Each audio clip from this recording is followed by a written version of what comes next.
Previously on Life. 2/3 of the world poor live in rural areas and depend on agriculture. In reality, we had to buy into what is called a level playing field policy when there was no level playing field.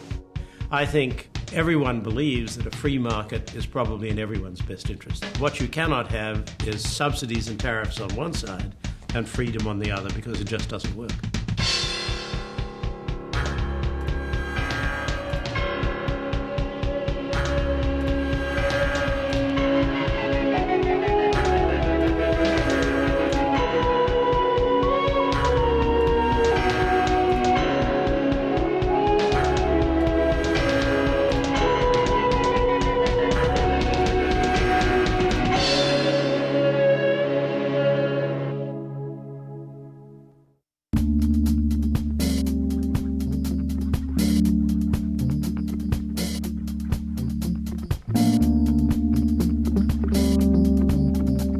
Cafe Society in London, or Berlin, Paris, New York, Toronto, Tokyo.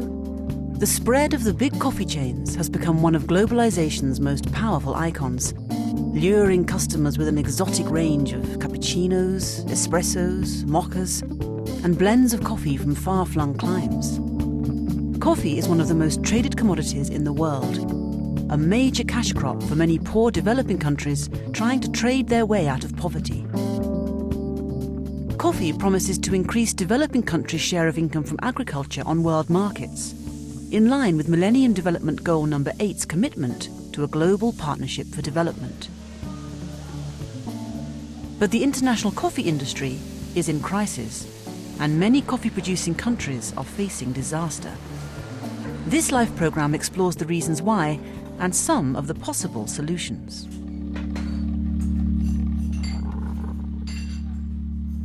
According to the International Coffee Organization, there are almost 7 billion kilograms of coffee produced every year in countries like Brazil, Jamaica, Kenya, Uganda, Guatemala, Honduras, Nepal, Mexico, Vietnam, and Ethiopia.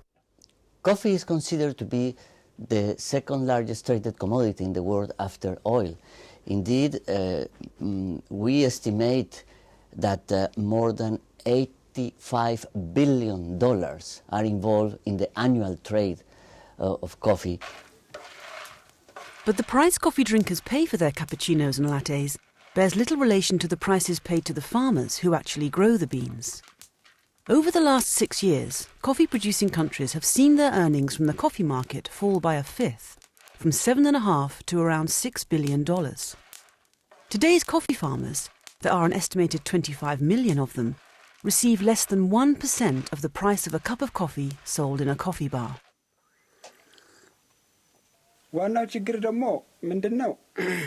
We are very worried about the crisis. If this goes on, we will lose everything. In the past, all children went to school, but nowadays, half of them have to stay at home because we cannot pay anymore. There's no work anywhere because of the situation with coffee, which isn't worth anything, and the harvest has dropped off.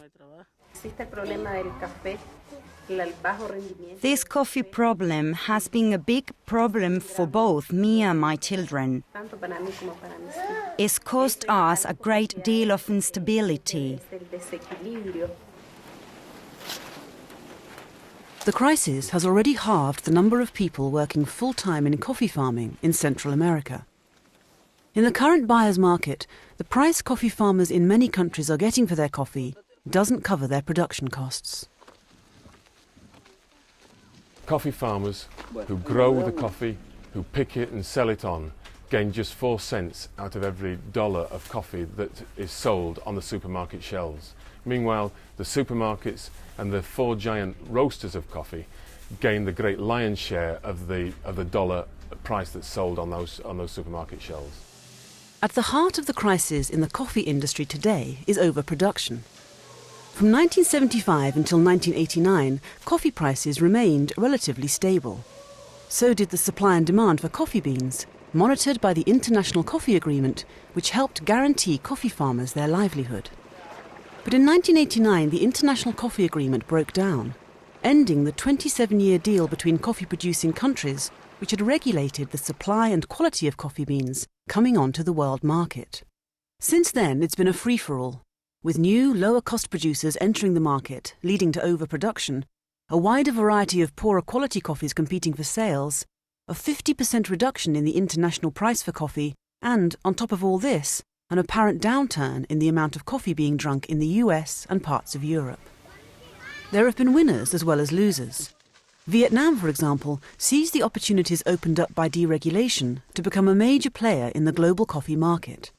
In the late 1980s, Vietnam produced just 1.5 million bags of coffee a year, statistically a tiny amount. But helped by government subsidies, mainly to small farmers with low production costs, Vietnam increased its coffee production 10 times over.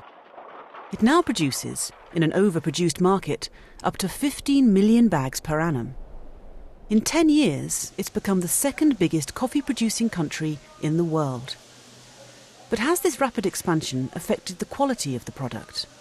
In Vietnam, you can find very good quality coffee, but unfortunately, because they grew so fast, they did in 10 years what a country like Colombia did in 100 years.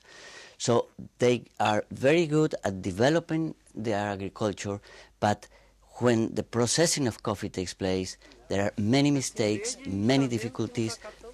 The quality is not as good as another origin that has a tradition and a technology in producing good quality coffee. The market will pay less for that low quality coffee.